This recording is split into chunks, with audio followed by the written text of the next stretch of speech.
গভীর রাতে চারপাশ একদম নিস্তব্ধ। ঘড়ির কাঁটায় হয়তো তখন 1:45 বাজে। পরিবারের সকলেই ঘুমিয়ে। হঠাৎ পেটে শুরু হলো তীব্র যন্ত্রণা। পরিবারের সবাই জেগে উঠল। কারোর চোখে ঘুম নেই, ফার্মেসিও বন্ধ, আশপাশে কোনো ডাক্তারও নেই। তখন কি করবেন? জেজেন হেলথ টিপস জানাই তাৎক্ষণিক স্বস্তি পেতে কি করবেন আর কি করবেন না। জল গরম করে নিন।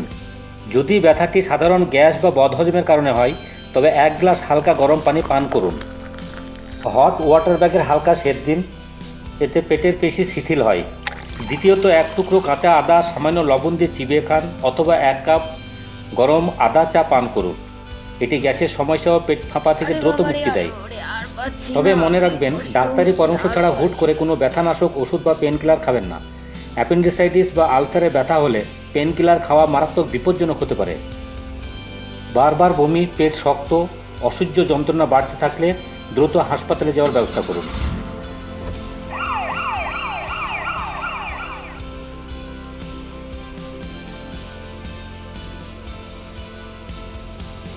নিয়মিত হেলথ টিপস পেতে চ্যানেলটি সাবস্ক্রাইব করে সাথে থাকুন।